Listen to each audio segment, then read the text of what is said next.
it, the calls. You'll eventually get the 20% back. That Silver Connect card is going to pay her co-payments. Remicade, I believe, is an injectable, and her hospitalization co-payments. And tell them to turn his Part B on.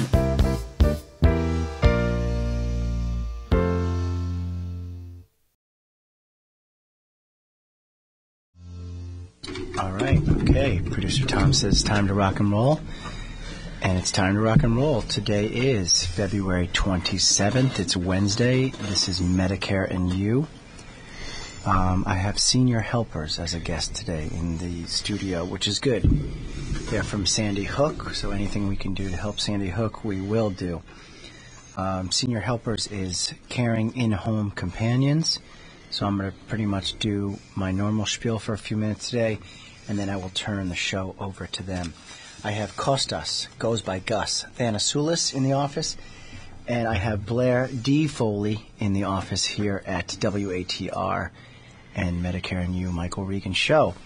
Producer Nick looking good as usual, as always. Producer Tom in the studio here. We're going to have the phone lines open, so any questions you have about in-home companions, please call in. 203-757-1320. I'm going to have you introduce yourselves, give a little background, and we'll just keep the show rolling. Okay, turn it over to Blair first. Go ahead, Blair, introduce yourself. My name is Blair Foley. I'm the Director of Marketing for Senior Helpers, non-medical, in-home care. And I'm Gus Thanasoulis, the owner of Senior Helpers, and our territory stretches from the Trumbull-Shelton area all the way up to Massachusetts border. Nice. All the way to the Massachusetts border. What? The Route 8 way, that way up? Mm-hmm. Up along the New York border, and then out as far as the Tri-Berry area, and we're heading farther east as we speak. Beautifully done. So mainly Litchfield County, New Haven County? New Haven County, Upper Fairfield County. Upper Fairfield County, the Ridgefield area, and as well as Brookfield over there? Oh, absolutely. Yes. And Sweet. Actually, there's another Senior Helpers office along the I-95 corridor that stretches from, again, the New York border all the way up to the Mystic area. Oh, right. We spoke about that in rehearsal. Mm-hmm. And there's someone in Stratford-Milford area, you said, as well. Absolutely. So they got the New Haven middle area. Mm-hmm. Senior Helpers, I've done my homework, and not to plug Google, they're not a sponsor of ours, but I do use Google as my search engine. I guess I should be trying that Bing or Jing or something like that. Ryan Seacrest plug on, but I do use the Google. So anyway, I'm Googling it in, and before I could type the word helpers, Senior Helpers popped up with a link to their website. Kristen got the information. She knocked it out. It was good. It was pretty good. It was founded by Tony Bonacuse. That's correct. All right, so tell a little history on the founding of it. All right. Well, Tony Bonacuse founded Senior Helpers back in 2001 when he was looking for a better way for in-home care for his family members. Got Peter Ross involved a couple of years later. A good friend of his, Peter Ross, had opened up an office out on the West Coast. Tony originally had his in Maryland. Peter thought it was a great idea. They went to franchising back in 2003.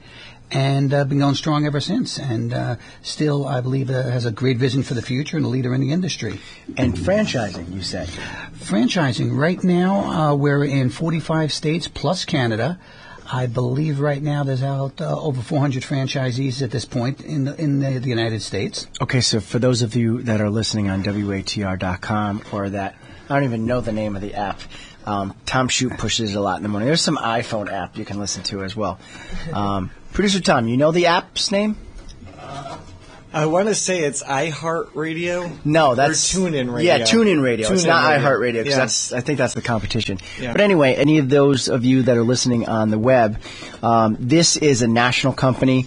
It will definitely be able to take care of your loved ones. Blair told me in rehearsal that it's from age 18 up. That's obviously, correct. Up means until you meet with God, so up until the end. So, all right, go through, and the number one thing my listeners are going to ask out there, which you and I went over, Gus, in rehearsal, is, okay, what's in it for me? Am I going to feel comfortable? Are they hiring reliable people? And the simple way to ask this is, how do you do your extensive background checks?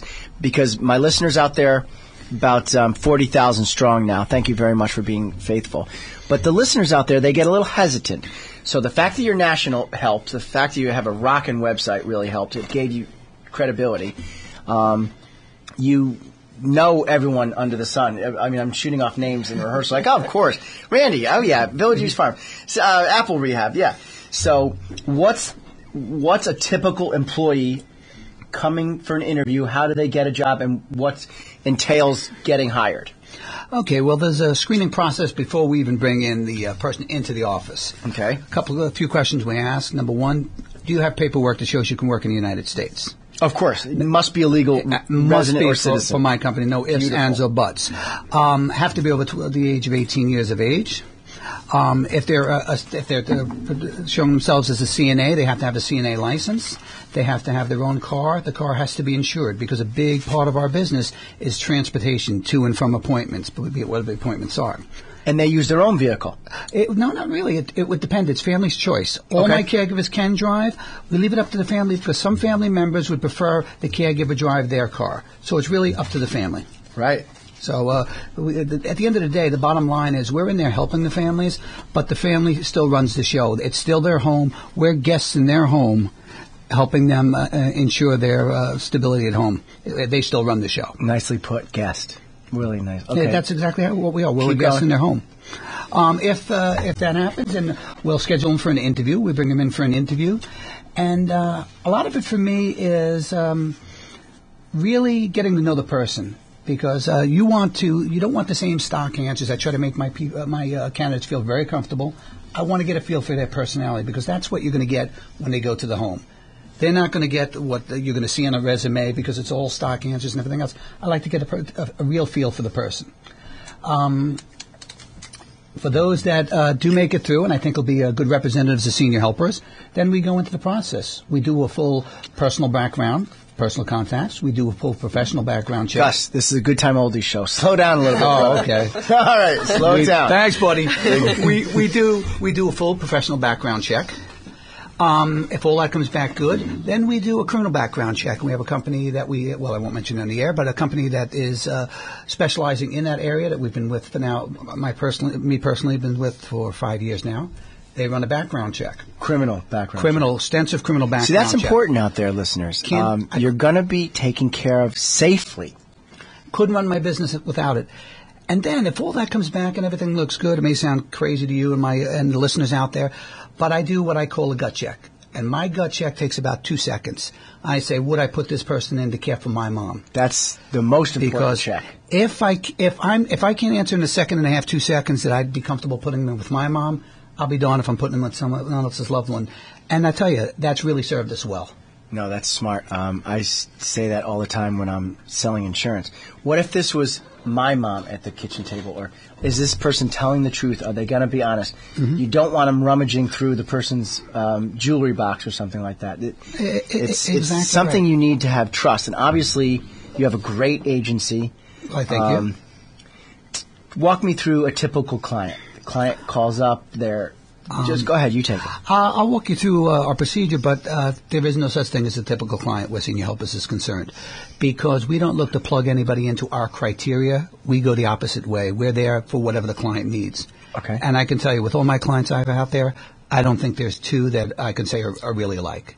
Okay. But if we get a call from someone, and I'd say 85% of the time, people are in panic mode. It's the first time you have to deal with this, a loved one suffering and whatnot. We want to be the calming effect on the other end of the phone. We want to let them know that we're there for them. We'll give them all the information they'd like over the phone.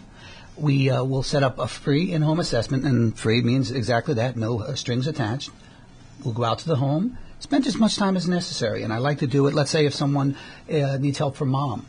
I asked that if one of the siblings could be there because I want mom to be comfortable. I don't want to just knock on the door. Hi, I'm from Senior Helpers. Right. It's important to me that somebody's there with them, and I'll ask many different questions. I encourage the family to ask many questions about us because some other things might come up in the dialogue that they weren't thinking about. Okay. And another very important thing about doing the face-to-face in-home assessment is getting to a real strong feel for the client's personality. Because I will have many wonderful people to take care of them, but in the same instance, I'm going to pick that person I think is going to be the best personality match for that particular client. Because, again, we're a guest in their home. They have to feel comfortable with the people coming in. If not, then I haven't done my job. Okay, now, Blair, you and I in rehearsal touched on people coming in. Explain what that means. From custodial, skilled, up to nursing, what's the gamut that Senior Helpers runs? Well, basically, we do certified nurses, aides, which are CNAs. CNAs. We also have companions, which basically go in, and it's like having a friend, still giving them their independence if they need, someone want to do reading, to letter writing, to do their laundry or ironing. We got a little checklist here that she wants to keep going. This is what people want to hear. They want to. So read down your list. Take your time. Let them understand what the scope of the appointment is here. Okay, we do anything. I'll give you the whole list of them. We do reading, letter writing. We could play music. A lot of people like to play music, play games with them, participate in different crafts, take them out to lunch. Smart. Pick up their prescriptions, airport assistance. Like you were saying, you have to bring your dad to the airport on Friday. I do. I do. We also, they will also help prep with meals, clean up, prepare future meals for the rest of the week, take out the garbage to, taking them to visit friends and neighbors, as well as dressing and... Gus, go ahead. No, it's pretty much anything that we can do in the home to help out that is non-medical. By state law, we cannot. And it's not like heavy lifting or heavy cleaning. And it's interesting because we have this wonderful long list here of all the wonderful things we do. But I've learned, I've been doing this now for 5 years, I've learned so many different things about my caregivers when they've started on with certain clients. Because I've had clients out there helping out, doing flowers with people. I've gone over, because I check in on my clients all the time. Sure, you're the owner. And I go out there, control. and I'll see the two of them. I'll see my caregiver sitting with my client, and they're both crocheting. I never knew that my caregiver could crochet. Or they learn do that on the fly. A good point. I have this woman that's 94 years young, and she is very, very talented. And she has shown taught one person how to knit. She taught her how to do the shadow things, and I don't even know what you call them. But they're beautiful for the wall. They get framed and everything else. So my caregivers have their own talents. Plus, they're learning from the seniors, and it's interesting because as you look at it, as people may look at it, people say, I don't need help, or I don't want help, because they want to think they can still build the pyramids with one arm tied behind their back. Right. It's a denial effect. Exactly. And then they say, well, if I have someone come in, then people are going to think that I'm no longer independent. And I'll tell you, the biggest problem with that was my mom. My mom, I love my mom. She's the greatest mom in the world. I cherish my mom. But my mom is a tough old Irish lady that still thinks she could build a pyramid with one arm tied behind her back. Right. She's, over the last couple of years, has started to develop different medical issues that we help her along with. And no, I don't need anybody. I don't need anybody. She wants to take care of everybody. Took us a while to get somebody in, but once that person came in, Mom's all excited. She's got a best friend. She's got somebody she can do things with. She can go out, go to the mall. She can do this. She can do that. And it's bolstering her independence. And I think that is something a lot of people don't realize out there. If someone comes in, they feel, I have no more independence. It's actually the opposite. You get somebody to help you with the minor things you can't. Like the tagline says. Exactly. You have somebody come in and help you with the things you can't do. It gives you time to enjoy the things you want to do. For advanced level of care, our licensed caregivers provide basic companion care plus assistance with the activities of daily living. I'm a big believer in long-term care. It is essential. It's an essential part of your estate planning. You must love when you're interviewing a client and they have a long-term care policy, because it overcomes. Remember, this is a fee-for-service basis. I spoke to Gus yesterday on the phone, and thanks for calling me back so quickly. When I always reach out for the guests, I make sure I screen them first, and I saw how professional Blair was at a recent Out for Business. By the way, the Chamber did a good job on that because it got me a guest. But anyway, I saw her work in the room very professionally. Thanks, Mike. The most important thing is when you have to pay for something, sometimes there's a barrier. People are like, well, we can't afford it. Yes, you can. These are your loved ones. It's yourself. It's more important to save some health now than squander all your wealth later. Because one slip, one hip fall, one broken hip, you're spending thousands and thousands of dollars. Taking out the garbage, that's something I wouldn't think of. If you're a widow out there, or a widower, in my father's situation, ask for help. If you don't want to pay for it, the long-term care policy, as long as there's a toileting, a bathing, a continence issue, an eating, as long as there's something that can kick in the policy will give that client a stipend to pay for some of this. It's correct, and Mike, and nicely done. And then, as the care industry has come more to the forefront, senior care and in-home care, and people staying at home longer, elder care. Yep, big word. The long-term health insurance policies have really stepped up over the last few years. They have. Because when I first started 5 years ago, it was more concentrated on if you needed CNA care, really extensive care, hands-on care. But the policies now, over the last couple of years, are being written where it's giving a more broad stroke of the brush, that it's not only such and such, such and such and such and such, the major things, but it's allowing for companions and stuff to come in. It's being more liberal with what men and women can get at home. Okay. So it really depends on the terminology. Mike, I also wanted to put out there that we don't just go in the home. We also will go into assisted livings. People out there, you hear this? Assisted livings, and go into different nursing homes if the family member needs extra care that the nursing home. That's how you knew my buddy Melissa. You're like, oh, yeah, of course, Melissa. Yeah, so we also do that as well. And I know there's no typical client. Won't happen again, Gus. What is a service you provide at those facilities? The same thing that we would provide at home. Okay, so I'm at Apple Rehab because that's where I'm going because my buddy Grace and Melissa are there. I'm, down and out. What services do I need? I need you to run to the pharmacy for me. What groceries? What? Well, it can be a little bit more than that, Mike. It really depends because we run the gamut of what we do in the facility. A lot of times we'll get a call from family. They usually will tell us in the facility what. Really? Yes. In the facility, they'll usually tell us what they need. And sometimes at the outset, we get called in by families, and it's all supplemental care to what they get in the facility. Okay. We'll get called in by families, and sometimes it's hourly, sometimes it's round-the-clock care, just till mom and dad get comfortable in their new surroundings, especially if you're dealing with Alzheimer's or dementia, something along those lines. They want somebody, because you've moved mom and dad from the home they may have been in for 30, 40, 50 years. Now you have them in a new surrounding, and it may be the most beautiful setting possible, but it's still not what they're used to. It's new. Exactly right. It's no longer the sounds and smells of their own home. It's no longer the lady next door knocking on the door. They've been put in a situation, as beautiful as it may be and as wonderful as the staff is, that it's scary. It's new. It's scary, and they don't know why they're there. So we get called in to help during the transition period. It could be a couple of days. It could be a couple of weeks. And then, I'm sorry, Blair, please.